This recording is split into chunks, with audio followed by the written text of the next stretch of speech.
En esta segunda y última parte de la Carta a los Reyes Magos que ayer inicié centrándome en los problemas del ferrocarril, quiero completarla hoy pidiéndoles a sus majestades de Oriente que nos eche una mano para disminuir la cifra de desempleados en nuestra región, que si bien ha bajado en el último año, aún está por encima de las 100.000 personas. Este es uno de los problemas endémicos de nuestra región, que deben solucionarse con mayor celeridad. Otro de los temas que me preocupa y que está asociado a este primero que les he detallado es la despoblación. Sus majestades saben que esta tierra históricamente ha sido fuente de migración hacia otros lares y la crisis tan tremenda que hemos atravesado ha vuelto a hacer mella en la salida de nuestros jóvenes, por lo que les ruego que hagan todo lo posible para que las chicas y chicos tengan una oportunidad de futuro sin salir de Extremadura. Es de vital importancia que se ponga freno a esta sangría emigratoria. También me gustaría que nos echaran una mano en conservar el estado del bienestar que durante tantos años nos hemos dado y a la que tantas generaciones han contribuido. La sanidad, la educación y los servicios sociales han de ponerse en el centro de las políticas de cualquier gobierno que se precie, para que nuestros ciudadanos puedan gozar de igualdad de oportunidades. Por último, estaría bien que contribuyesen a rebajar el clima de crispación que últimamente se ha instalado en nuestra sociedad y que se alimenta de mensajes de odio hacia el que piensa diferente. Debemos guardar y hacer guardar, como dice nuestra Constitución, el clima de consenso que se generó en una de las etapas más brillantes de nuestra historia reciente, como fue la transición, y que ha permitido que podamos crecer y competir como país en unas pocas décadas. Majestades de Oriente, no quiero que este mensaje quede en una mera carta de intenciones, así que les pido que iluminen a quienes han de dirigirnos a partir del mes de mayo para que tengan en cuenta todo lo expuesto en esta misiva audiovisual. Buenas noches y gracias por su magia, que seguro será efectiva.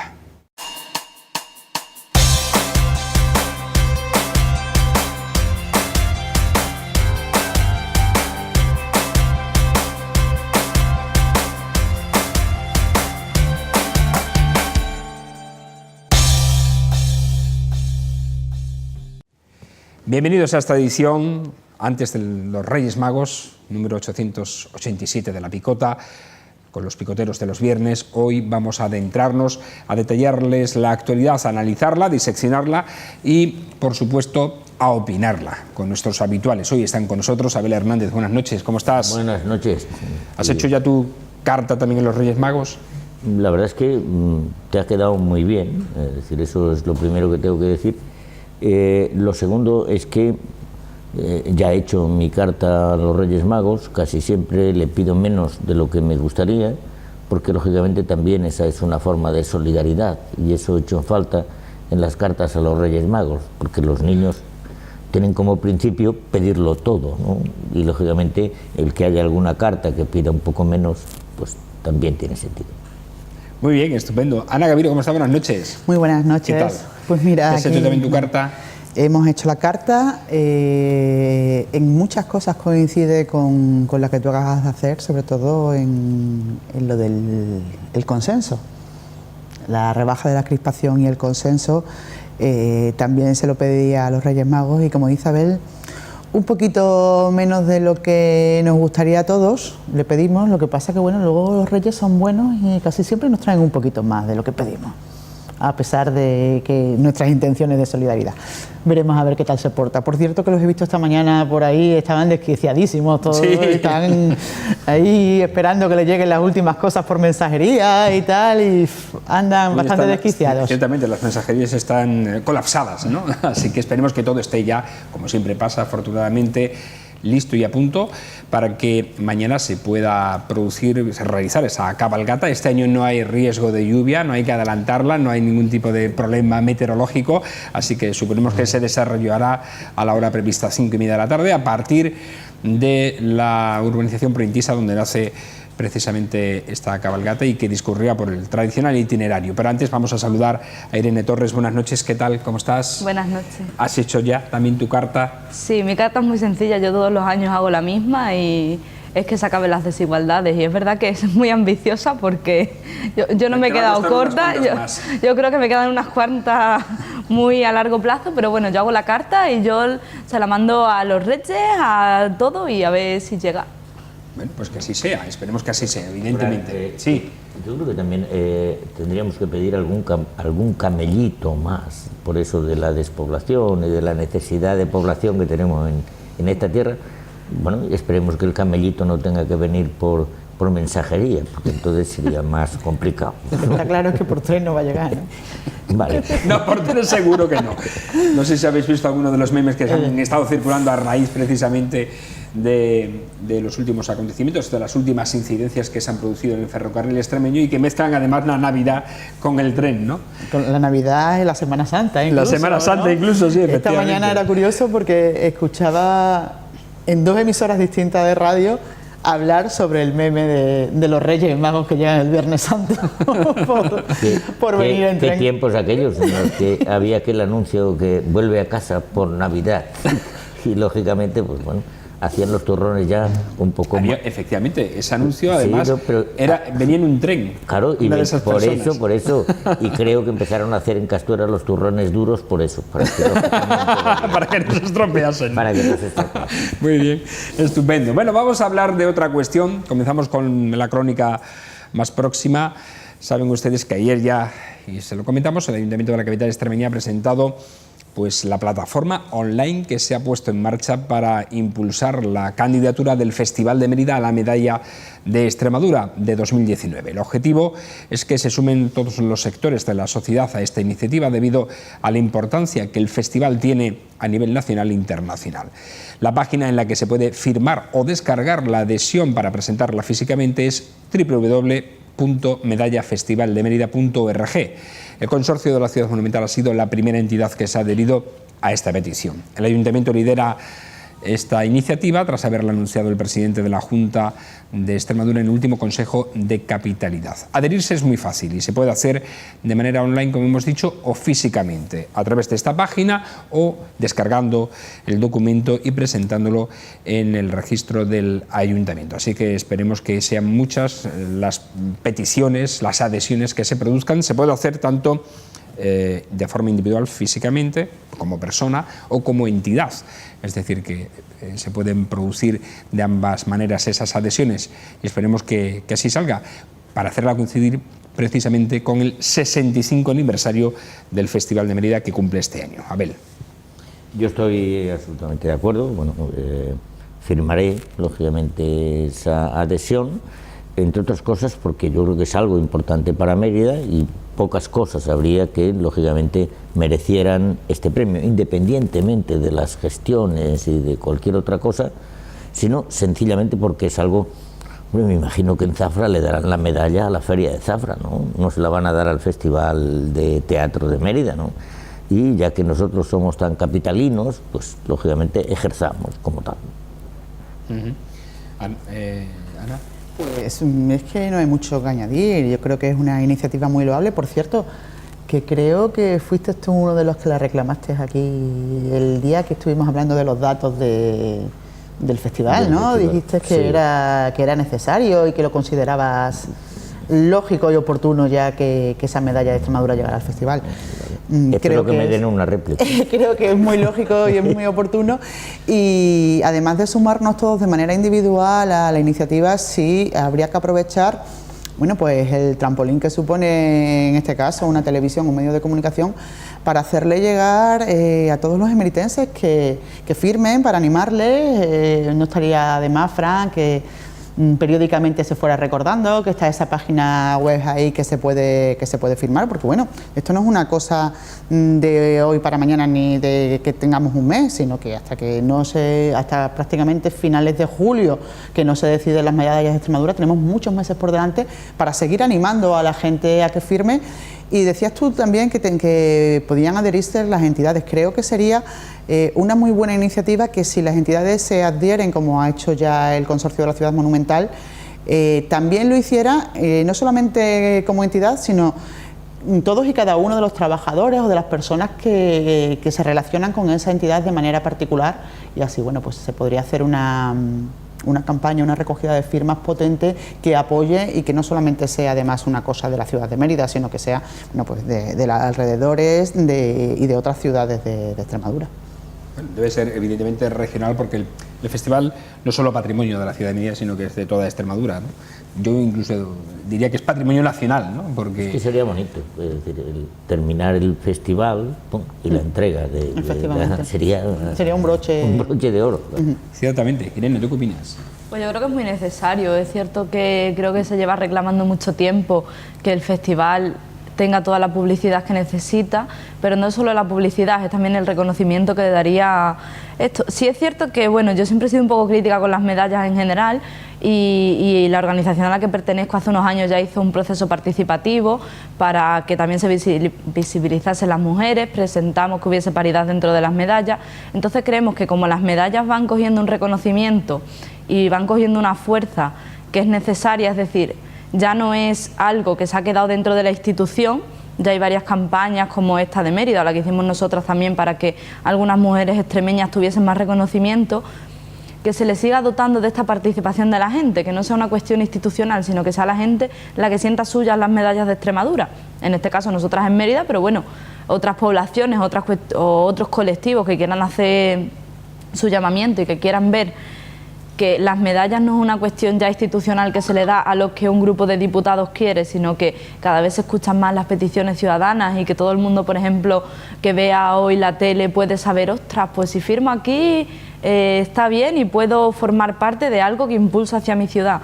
Creo que es una veda que se abrió hace un par de años y nos alegra mucho que también otra que no se haya hecho como se hizo hace unos años por un partido, sino que ya las mismas instituciones hayan visto que la única manera de que la gente se sienta parte de las cosas es participar de las cosas de manera real y no yendo allí el día 8 o 7 a sentarse y a ver el espectáculo, sino que las medallas sean algo del pueblo y eso yo creo que es lo más importante.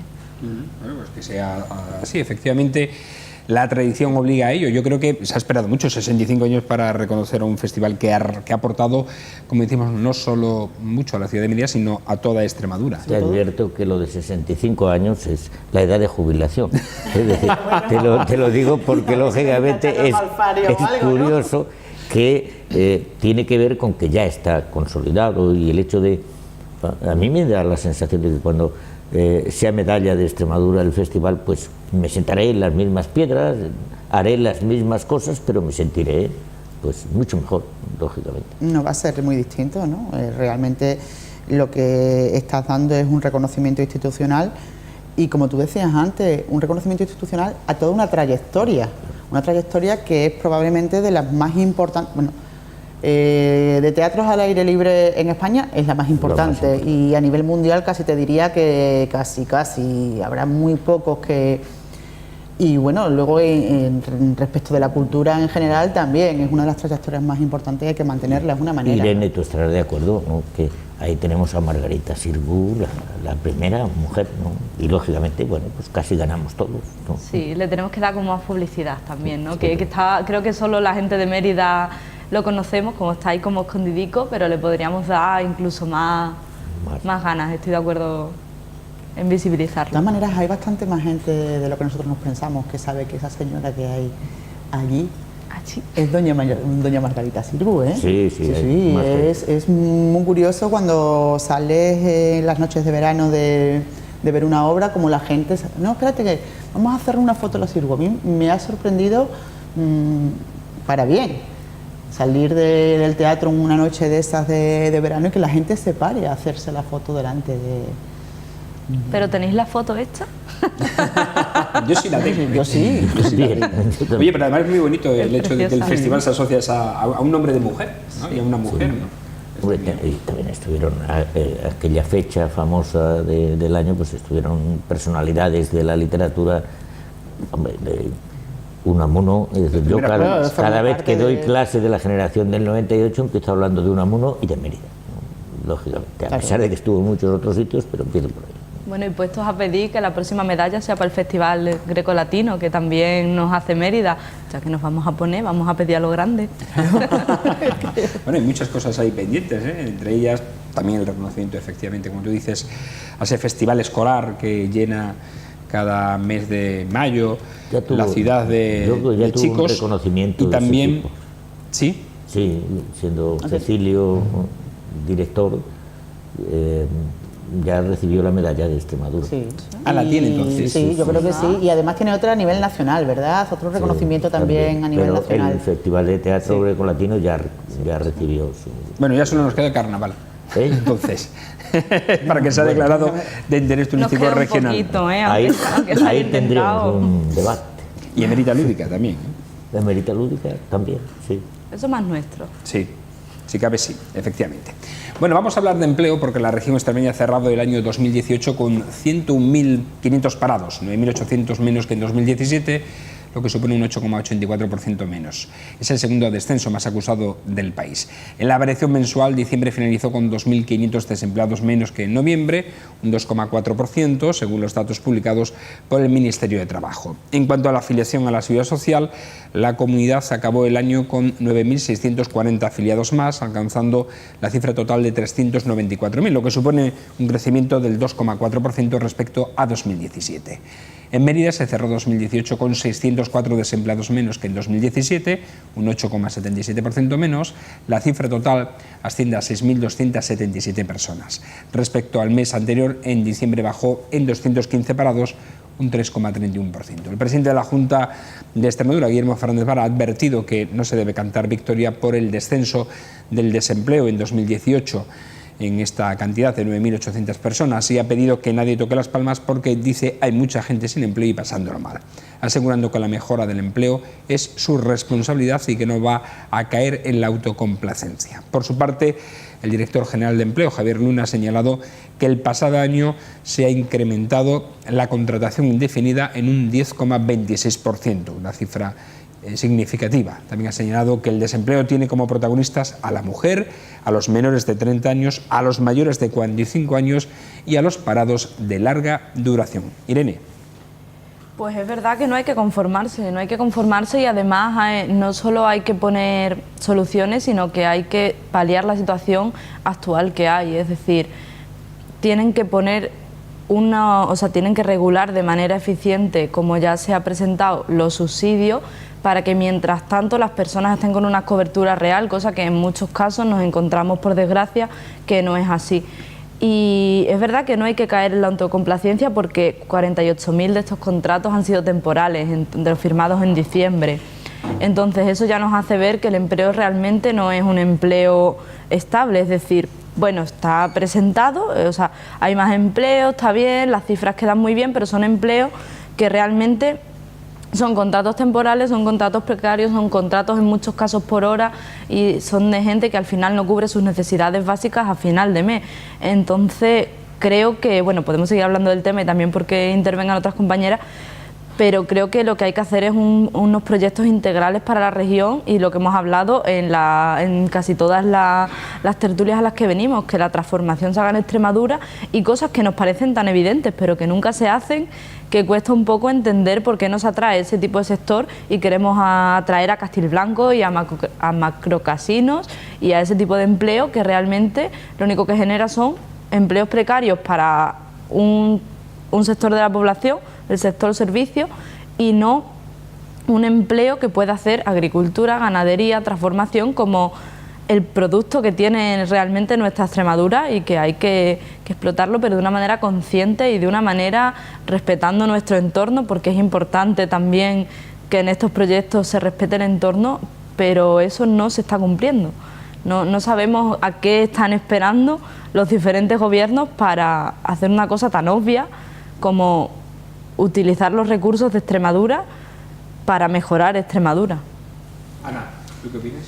Pues está bastante bien que después de 3 días desde que se inició el año hablando del tren y de noticias que no son para nada buenas, que en el tercer día podamos hablar de una noticia que, bueno, no es para echar las campanas al vuelo, es cierto, pero no deja de ser bueno la noticia de que haya subido el paro, o sea, que haya bajado el paro, que haya subido las afiliaciones a la Seguridad Social en el interanual. Lo que pasa es que esto, como siempre, son cifras y todas las cifras tienen muchas interpretaciones y se pueden ver de muchas maneras. Vamos a recordar, por ejemplo, que en toda Extremadura, también aquí en Mérida, durante el mes de diciembre se han firmado un montón de contratos de los planes de empleo social. Que si te das cuenta y vas haciendo el sumatorio de las distintas localidades, más o menos viene siendo cifra arriba, cifra abajo, lo que ha disminuido el paro en el mes de diciembre, no en el interanual, sino en el mes de diciembre. Con lo cual, lo que decía Irene es cierto, no deja de ser pan para hoy y hambre para mañana, porque no dejan de ser contratos temporales o de 6 meses, en la mayoría de los casos. Es verdad que se ha mejorado mucho en la última entrega, por decirlo de alguna manera, del plan de empleo social, a través de aquellos acuerdos que se llegó en la Asamblea cuando el presupuesto de 2018, pero no dejan de ser, pues eso, contratos que se han firmado en diciembre, que computan y que no dejan de ser temporales. Y luego otra cosa que sigue siendo la misma noticia, la misma cantinela de siempre, es el perfil de las personas desempleadas. Mujeres, parados de larga duración, menores de 30 años y mayores de 45. Y seguimos sin tener un plan integral de empleo que sirva para paliar un poquito más esa situación. Un plan con la colaboración del Gobierno central. Con la colaboración del Gobierno central y de los ayuntamientos, que yo creo que están colaborando, por cierto, y están contribuyendo bastante más de lo que pueden con la administración regional para que, bueno, las cifras vayan disminuyendo. Abel. A mí esto de los datos me marea, pero la verdad es que creo que Extremadura necesita empleo, pero tiene que colaborar todo el mundo. Yo sé que me voy a echar muchos enemigos con lo que voy a decir hoy. Estoy harto de un montón de gente que en nombre de no se sabe qué no hace más que poner impedimentos a cualquier industria, a cualquier empresa grande que pueda venir aquí. A veces porque el medio ambiente, a veces por no sé qué, a veces por no sé cuál. Es decir, de alguna vez por todas, Extremadura tiene que saber que si lo que queremos es apostar por la agricultura, apostemos, pero paguemos los productos como se tienen que pagar. Y lógicamente así los agricultores estarán más satisfechos. Si tenemos que poner en Castilblanco, yo no sé si casinos o lo que sea, lo que sí está claro es que la gente que va a estar allí va a trabajar. Y no se puede apostar por el trabajo diciendo que todo el trabajo tiene que ser trabajo social. Eso es imposible. Imposible como sociedad. Es decir, tenemos que dotarnos de una sociedad tan dinámica que sea capaz de generar los puestos de trabajo. Y cuando decimos que no sean precarios, bueno, lógicamente pues tendremos que echar mano de determinadas cosas que la ley nos permite. Es decir, si hay una ayuda para una empresa o para una instalación de cualquier otra cosa, que se haga un seguimiento, que se haga no sé qué, para que no se pueda despedir con condiciones de un tipo o de otro. Yo creo que es una buena noticia, lógicamente, el que el paro haya bajado. Es buena noticia el que estemos pensando, lógicamente, en abrir nuevas vías de creación de empleo y que tienen que ser novedosas. Es decir, todo aquello que sea seguir apostando por lo mismo nos seguirá haciendo una Extremadura que estaba en lo mismo. Es decir, haciendo siempre las mismas cosas, pensando que lógicamente así todo nos iba a venir muy bien. Y claro que se vive muy bien en un pueblo de Extremadura, fenomenal. Pero claro, uno se levanta por la mañana y no se va a ir a la plaza a esperar que venga el señorito de turno a cogerle para llevarle con el caballo a la finca, sino que tiene que tener otra posibilidad, aunque eso pues genere distintas opiniones con el medio ambiente. Pero el medio ambiente no puede ser solo una manera de parar determinadas iniciativas industriales. Cada vez que ha habido una zona de España, una comunidad de España, que teniendo establecida una industria, inmediatamente se ha hecho la reconversión. Y aquí, como no teníamos nada, ¿qué reconversión se va a hacer? A no ser que a los calvos se nos ponga pelo o a los gordos se les haga delgados, pues no veo otra. Tendremos que hacer algo por la innovación, que hablábamos el otro día de la innovación de las ciudades medianas. Es verdad lo que dice Abel, es que se ponen demasiadas trabas a iniciativas empresariales que vienen a Extremadura porque le ven un potencial, y cuando nos quejamos de que si hay una cepa es que los grados de contaminación, vivimos en un mundo en el que la tecnología y la innovación puede contrarrestar de manera muy importante esos problemas o esos supuestos problemas, no, porque es verdad que son problemas que pueden venir a ensuciar un poco los aires y las tierras de las que disfrutamos nosotros. Pero también es cierto que yo creo que la innovación ahí es muy necesaria. ¿Qué pasa? Que para que esa innovación nos llegue en condiciones y sea rentable a las empresas para establecerse en Extremadura y iniciar un proceso productivo en Extremadura que sea beneficioso para todos, hay que acudir a las ayudas públicas. Sí, están las ayudas públicas. Lo que no se puede hacer es poner el grito en el cielo porque a una empresa tal que se viene a establecer en Extremadura y que puede crear tantos puestos de trabajo, le vamos a dar una ayuda pública. Es que probablemente sea el incentivo que se necesita, con sus controles, con sus maneras de estar pendientes de que no se produzcan desmanes ni desfases que terminen perjudicándonos. Pero es verdad que aquí cualquier iniciativa empresarial que no venga por parte de lo que es un empleo, la administración, no está demasiado bien visto. Irene. Yo hay una parte con la que estoy de acuerdo y otra con la que no. Es decir, yo estoy de acuerdo con que... Eso está bien. que por eso debatimos. Debería ser. Claro. Sí. Es verdad que hay que darle ayudas públicas a las empresas que vengan y yo en eso estoy de acuerdo. Lo que no estoy de acuerdo es en que se le haga una excepción del 95% mientras nuestras autónomas, nuestros autónomos y la gente de las pequeñas empresas, incluso de grandes empresas que hay en Extremadura, tienen que pagar su 100% y están asfixiados, tienen que despedir a sus trabajadoras y trabajadores y entramos en un ciclo en el que ayudamos a una gran empresa para que contrate a 100 o 200 personas mientras estamos echando a nuestras empresas porque no pueden pagar todo el tipo de impuestos que tienen que pagar. Y yo, por supuesto, estoy de acuerdo en que se pague impuestos, sé cómo funciona la sociedad, pero entiendo que si no le puedes hacer una exención de un 95% a una gran empresa mientras abandonas al comercio de la calle principal de tu ciudad, y no hablo por Mérida, hablo por Extremadura en general, o sea, eso no se puede hacer. Entonces, si buscamos un equilibrio entre un 95% a una gran empresa y un 0% a una empresa pequeña o a un pyme, podemos encontrar un equilibrio que genere un empleo de ambas cuestiones, pero eso no se hace. Es que da un 95% a las grandes. Cuando tú estás hablando de un plan integral de empleo, el plan integral de empleo no solamente es para las personas que están desempleadas.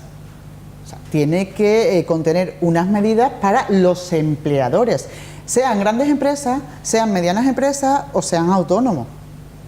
Y eso es lo que siempre ha faltado, ha sido la pata de la que ha cojeado todos los planes que se han podido poner en marcha, que no fueran planes de empleo provenientes y única y exclusivamente para la administración.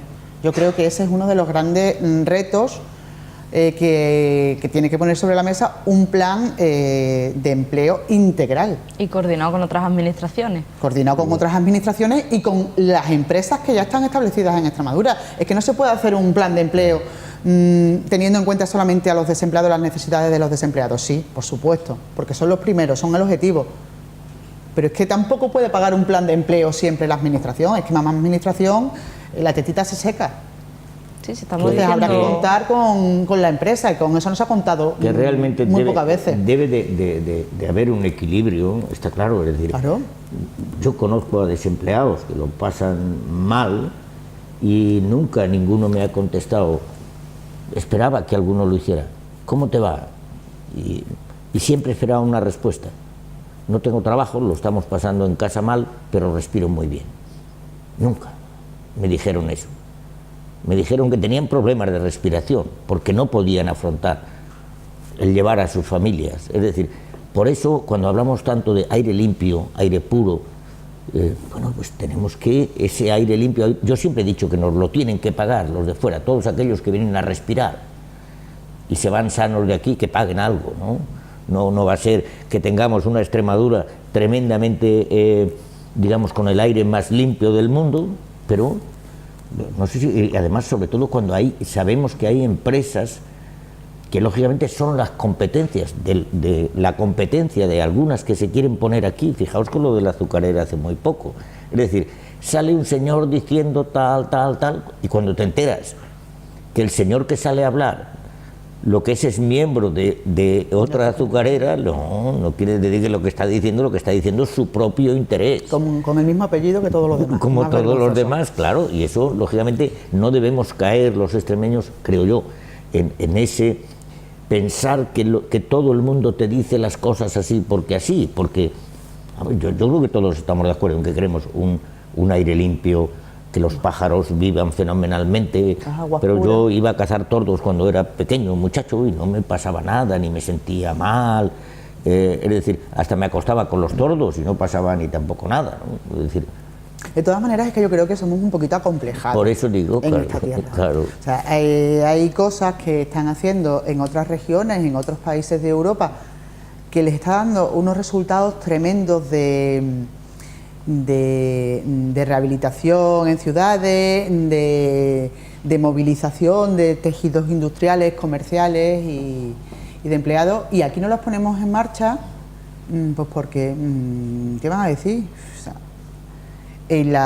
el impuesto, por ejemplo, que yo, por ejemplo, es una de las cosas a las que no estoy a favor, pero el impuesto de alojamiento. En toda Europa tienes que pagar el impuesto turístico, sin embargo aquí no pagamos impuesto turístico. Siendo una potencia turística. Sí, somos una potencia turística, somos una de las comunidades autónomas en los que no es que haya no es que las camas, o sea, la ocupación esté siempre al 99%, pero sí es cierto que hay por ahí un estudio que vi el otro día que era una de las regiones de España que tenía la ocupación más estabilizada de toda España. O sea, a lo largo de todo el año rondaba más desestacionalizada. Rondaba, efectivamente. La factura, claro. Te ponen el impuesto allí directamente. Claro. Y muchas capitales europeas. En la mayoría de las capitales europeas pagas el impuesto turístico. Además te lo cobran in situ allí, no en la agencia, sino allí. No le llames impuesto turístico si no quieres, por eso del complejo que tenemos. Llámalo de otra manera. Lo que yo digo que hacen los catalanes es subir los alquileres. Lógicamente ya te ponen el impuesto como si estuvieras, si contrataras. Yo es otro día.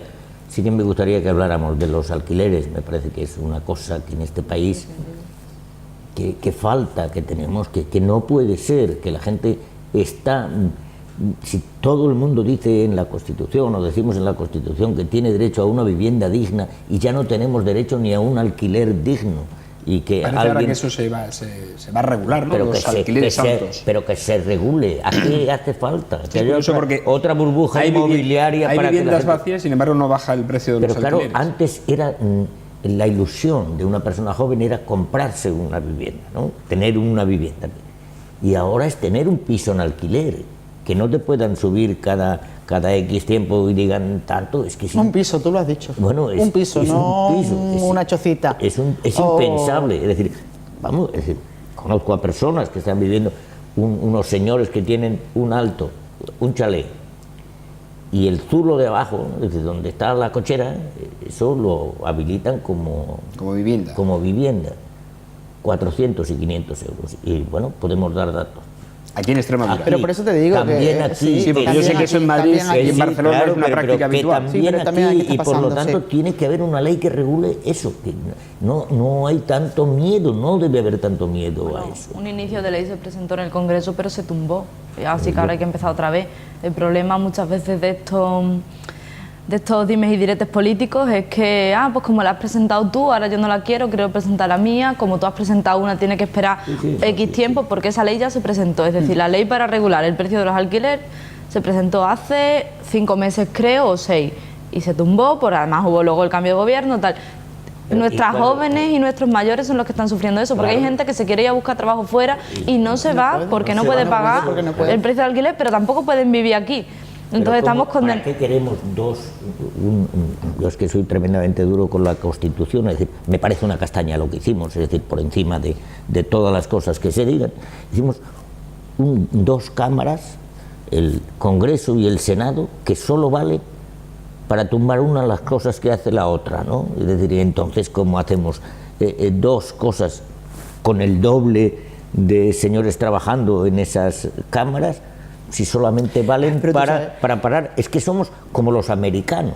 ¿Qué es lo que va a pasar en Estados Unidos ahora con la Cámara de Representantes?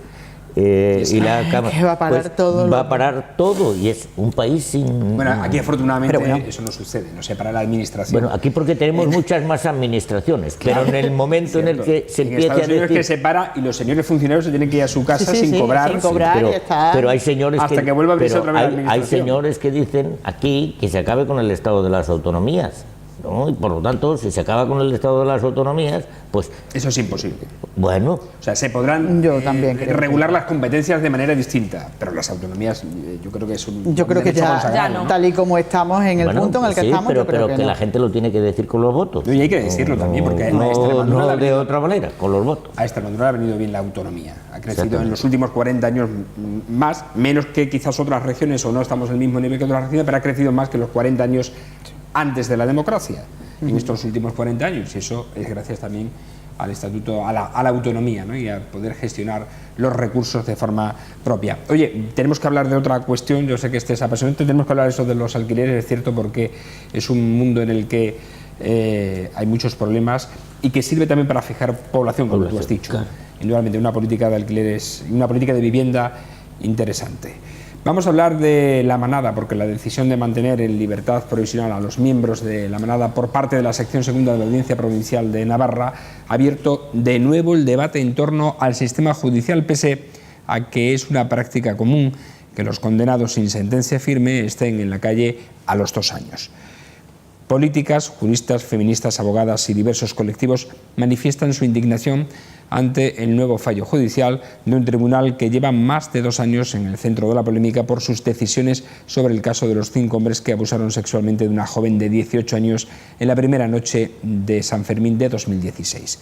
Primero por la condena por abuso sexual, con prevalimiento y no por agresión, después por su puesta en libertad y ahora por la continuación de esa situación de libertad. La audiencia ha generado además perplejidad en más de una ocasión cuando tomó en consideración durante el juicio el informe de unos detectives privados sobre la joven en redes sociales contratados por una de las defensas.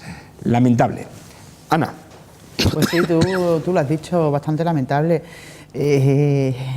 Antes de ayer, antes incluso de que se conociera la sentencia, hablaba con unas amigas y hablábamos de eso. Si hay una condena, por mucho que haya una sentencia, ¿por qué no puede ser que gente como esta, que además causan un gran impacto social, un gran revuelo social, no están en la cárcel? Hay una condena, no es firme, de acuerdo, hay un recurso y hay que estar a la espera, pero no puede ser que la justicia tarde 2 años, 2 años y medio, 3 años en resolver esos recursos, sabiendo que estás ocasionando en la calle una polémica social y sobre todo, bueno, vamos a dejarlo en polémica social, yo no quiero utilizar palabras más graves. Y me decía una, dice, es que tiene narices. Dice, estas personas entran, o sea, llevan 2 años en la calle, dice, y lo que pueden pasarse, dice, pero es que luego cualquier persona dice que para comer necesita, y roban un supermercado y tal, o hace un pequeño hurto. El famoso caso del bocadillo en Barcelona. Claro, por ahí salía el tema, ¿no? Dice, esos van directamente. ¿Qué justicia tenemos? Es verdad, es que no tenemos justicia. Es que miras este caso, miras otros casos parecidos, miras el del señor de Canarias, que se ha escapado en un permiso penitenciario, no ha vuelto, pero además con todos los informes en contra, simplemente que la jueza le dijo que sí, que nada, que tenía que disfrutar de un permiso, pero prisiones, en la misma dirección de la cárcel, todo el mundo con un informe en contra. La señora esta jueza de Valencia, que con todos los informes en contra de todos los servicios médicos, dice que el que fuera vicepresidente del gobierno tiene que estar en la cárcel a pesar de tener una leucemia de las que, según los médicos, yo no lo sé, es de las más peligrosas y las más para la salud. ¿Qué clase de justicia tenemos? Normal, que es que la gente esté descreída de la justicia, de la política, del gobierno y de todo. No se puede tardar años en resolver un recurso. Los jueces efectivamente se equivocan y parece ser que ya la sociedad ha aprendido también a criticarlos. Y los jueces... pero porque la sociedad cada día está más informada, asumir ¿sabes? que Claro. están en el centro también de la polémica, igual que los políticos, igual que el resto de poderes, que deben ser criticados y pueden ser criticados por sus decisiones. Abel. Yo es que siempre he pensado que por encima de la justicia, aunque sea muy duro decirlo, debe estar la ley. Y aquí hemos empezado a plantear que la justicia es la única, el hecho de distribuir justicia es la única manera. Para eso tiene que haber leyes, y las leyes muy claras, para que no haya tanta posibilidad de interpretación, que es lo que hacen los miembros del sector judicial, ¿no? Es decir, puede pasar que un juez diga una cosa y otro absolutamente la contraria. ¿Cómo puede ser con la misma ley? Hagamos leyes justas, y por lo tanto será mucho más fácil aplicarlas en la justicia. Pero como eso no acaba de suceder, porque ahí sí que no nos ponemos nunca de acuerdo, es decir, bueno, tenemos el hecho de quién nombra a los jueces, quién pone los no sé qué, y bueno, ya te da miedo cuando dicen, no, se van a elegir entre ellos. Me cago en 10. Si es que no tienen que ser puros los jueces, tienen que estar contaminados de todo lo humano, porque es la única manera de ser justo. Es decir, tiene que haber una especie de humanidad de la justicia que no existe, y la humanidad de la justicia también les obliga a ser duros en determinadas cuestiones, ¿no? Pero a mí me sigue pareciendo increíble que un juez diga hoy una cosa y mañana la contraria, y haya argumentos para una cosa y para la otra. Y entonces digo, bueno, pues hágase la ley, ¿no? Y ya está, ¿no? O vamos a poner en la balanza, si quieren nos traemos... Yo he visto eso de pesar cosas en una balanza muchas veces, pequeñitas, la romana, porque mi padre la tenía, la famosa balanza, y casi nunca pesa igual, ¿no? Depende cómo se ponga el dedito así por abajo para subir el pues eso pasa efectivamente con la posición en la que se porque el plato no está igualado. Y la señora de la justicia la venda la tiene un poquito subida, claro, hagamos, a veces se le ve. Claro, por eso, claro que ve, más de una vez, ¿no? Irene.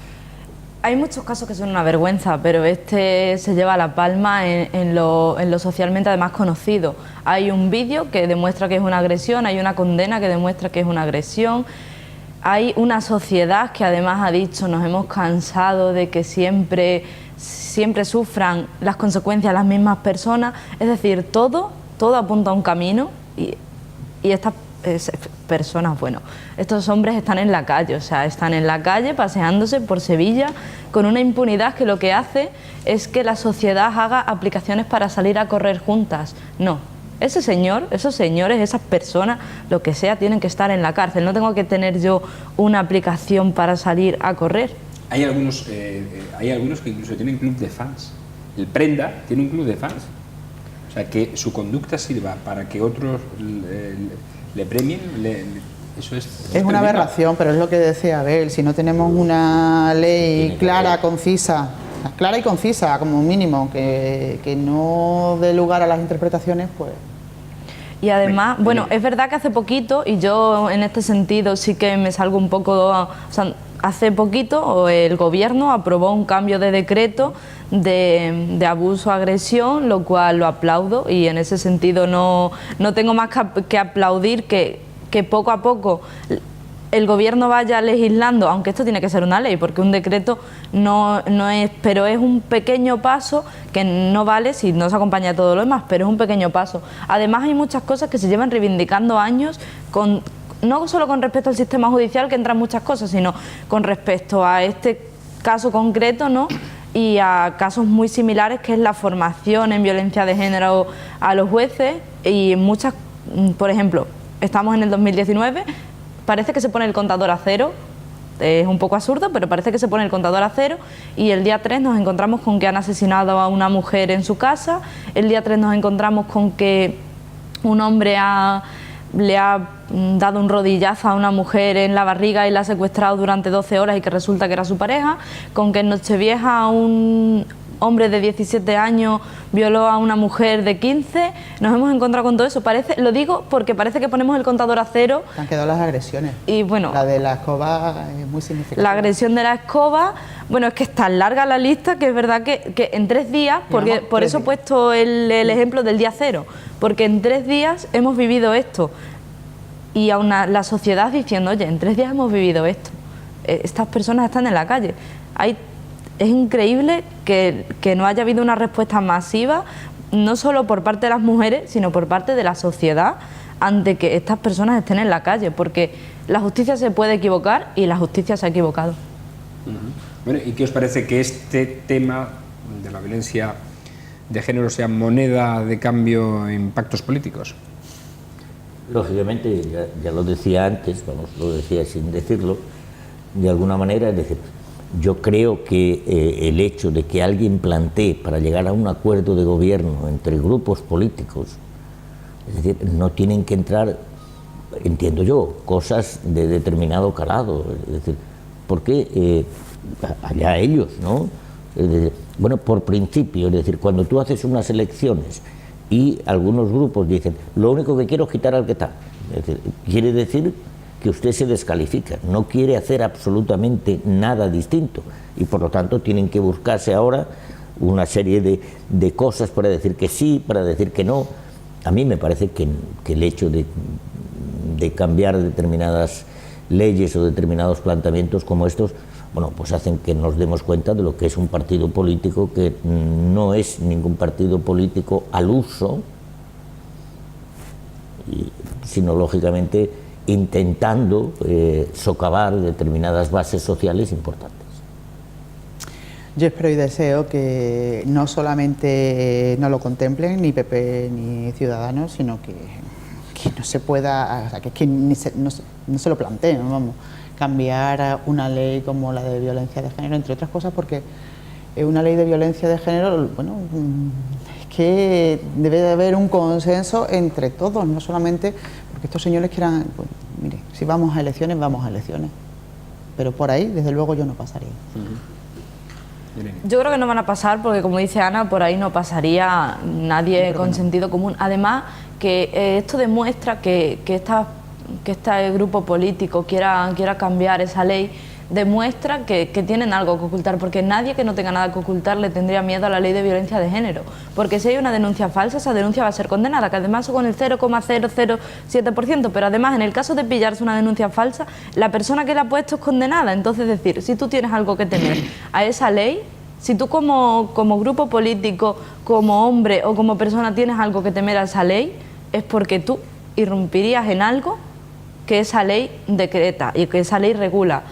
Por tanto, creo que nadie que incluso vote a este tipo de formaciones puede estar a favor de cambiar esa ley, porque cambiar esa ley significa desproteger a la mujer que murió en Cantabria, a la que sufrió la agresión, a Laura, que además son los mismos partidos que se les llena la boca con la cadena perpetua revisable, con no sé qué cadena, pues da igual.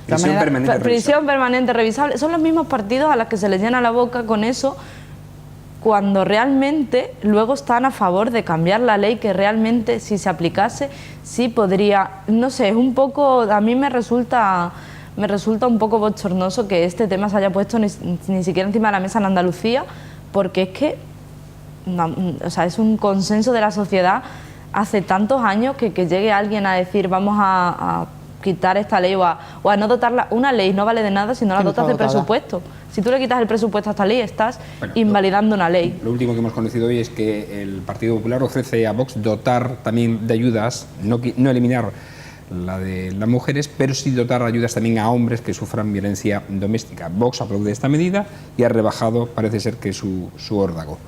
Así que... Esta mañana yo he estado escuchando al portavoz de Vox en Andalucía y bueno, decía que él agradecía lo de la oferta que le había hecho el Partido Popular, que por cierto a mí tampoco me parece mal, porque si lo mismo que hay para un lado debe haberlo para otro, pero eso no significa que tú tengas que cambiar una ley entera ni dejarla en suspenso ni hacer nada por el estilo. El portavoz decía que bueno, que siendo así las cosas a lo mejor Por eso decía yo el otro día que esta gente sobre todo se está sirviendo de titulares, porque saben que es de verdad cómo van a conseguir el protagonismo que están buscando. El protagonismo que están buscando no ya en Andalucía, sino en el resto de España. Quieren tocar pelo. Es decir, normalmente en política, en general, todo el mundo habla muy bien de cuestiones generales, etcétera, etcétera, pero muchas veces se ve que lo que quiere determinados grupos políticos es tocar pelo, tocar poder. Es decir, hombre, no hay nada más que ver que Abascal, si veis su trayectoria, es decir, los cargos políticos que ha tenido todos en la Comunidad de Madrid, mayoritariamente no conocéis un poco su trayectoria, hasta de instituciones que no existían, ¿no? Cobrando hasta crear un partido, pues lógicamente ve la oportunidad en Andalucía de decir vamos a ser los primeros que vamos a cambiar, pero es que no hay ninguna medida, digamos, de calado, a no ser este tipo de... Por eso me encanta que sigan jugando a las cartas, porque echan órdagos y cosas de esas, pues que sigan jugando a las cartas. Bueno, por cierto, antes de acabar, repasamos rápidamente el CIS, que hoy ha publicado, un mes después de las elecciones, una vez ha pasado las elecciones andaluzas, su barómetro político.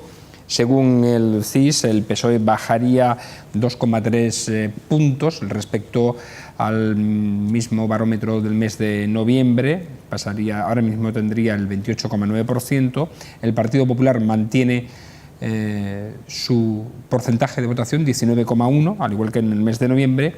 Ciudadanos bajaría un 0,3%, Unidos Podemos bajaría 3,1%, pasaría de 18 al 14,9%, y Vox subiría del 1,3% que obtuvo en noviembre al 3,7%, lo que supone un incremento del 2,4%. Bueno, después del último sondeo del barómetro de Andalucía, el que solo acertó con Ciudadanos, no con lo que pasó realmente en las elecciones, no sé si esto es para tenerlo en cuenta, ¿no? Hombre, para tener en cuenta que hay, con toda seguridad, es decir, según los datos, ¿no?, una mayoría, digamos, del bloque de izquierdas frente al bloque de derechas, porque los datos se suman, es decir, en los datos del CIS ponen una suma de PSOE Podemos y otra suma de Ciudadanos, PP, Vox. También hay que tener en cuenta, lógicamente, que Ciudadanos sigue deshojando la margarita en la que parece que se ha instalado, es decir, solamente tiene margaritas para estar margarita que sí, margarita que no. Bueno, pues nos vamos, señores. ¿Alguien más sobre este asunto, sobre el CIS? Bueno. ¿Algún comentario más? Que lo veremos. Señor director, yo creo que está de vacaciones y lo que ha hecho ha sido, aplico el resultado de las elecciones andaluzas y le doy un poquito al CIS, porque como total me van a criticar de esta manera, pues es lo que voy a hacer en tiempo de Navidad. Que tiene que vivir, hacer encuestas también. Si no irían al paro, y como no queremos más paro, pues vamos a dejarlo ahí, ¿no? Pero es un poco, no sé, es un poco de chiste, como todas las últimas encuestas que hemos visto. Y además se están basando mucho en... Debe ser el termómetro... Sí, ya, pero es que el termómetro está muy estropeado últimamente. A ver. El uranio no va. Bueno, nos vamos, no hay tiempo para más. Gracias, Irene, que te caigan muchas cosas a los Reyes. Igualmente. ¿Vale? La cabalgata, por cierto, será mañana. Nosotros se la ofreceremos en televisión extremeña antes de que se acuesten los niños, para que la puedan ver aquellos que no han podido verla, en torno a las 9:30 de la noche. Saldrá, como decimos, desde las 5:30, desde Prointisa, pasará por Juan Carlos, avenida Juan Carlos I, avenida de Extremadura, calle Almendralejo, Paseo de Roma, llegarán a La Loba. Allí se bajará todo el cortejo. Casi 1 millar de personas participan en esta cabalgata de este año, y los Reyes Magos se bajarán en Plaza del Rastro e irán a Plaza de España para saludar a los más pequeños desde el balcón del ayuntamiento. Y a los mayores también. Y a los mayores también, sí. Bueno, a los mayores no veas, porque hay veces que son los peores. Por cierto, que ayer dijo una cosa el delegado, el que hace ahora las labores de portavoz, que es Pedro Blas Vadillo del Ayuntamiento de Mérida, dio un consejo: precaución con los más pequeños durante la cabalgata, que no haya ningún incidente. Ya conocimos hace un par de años lo que pasó en Málaga, si recordáis. Así que los caramelos, que hay caramelos para todos, que hay más de 6.000 kilos de caramelos, o sea que no hace falta esas luchas. ¿Sabes qué pasa? Que algunas veces los padres somos peores. Bueno, claro. dicen que hay una solución, es poner el paraguas al revés. Sí, bueno, eso se llena de caramelos y luego y las bolsas, bueno, si tuvieras, se ve de todo. Incluso más que los padres, los abuelos. Sí, yo creo que somos los peores. Sí. Bueno, nos vamos. Ana, que te caigan muchas cosas los Reyes. Igualmente para todos. Y a ver, lo mismo. Ojalá que te encuentres alguna sorpresa, ¿no? Sí, hombre, alguna. Alguna habrá. Señores, eso comentamos el siguiente día. Claro. El muñeco que me regalen yo lo pienso traer aquí. Tráelo. Por si acaso baila solo. Le emplazamos, como decimos, la cabalgata será mañana, pero nosotros ya no regresaremos hasta el martes porque es lunes, es festivo en Extremadura, recuerden, el día 7, así que los niños van a poder tener al menos un día para poder jugar más en nuestra comunidad autónoma con los regalos que le han traído los Reyes Magos. Que le caigan muchas cosas. Buenas noches, que sean felices y felices Reyes.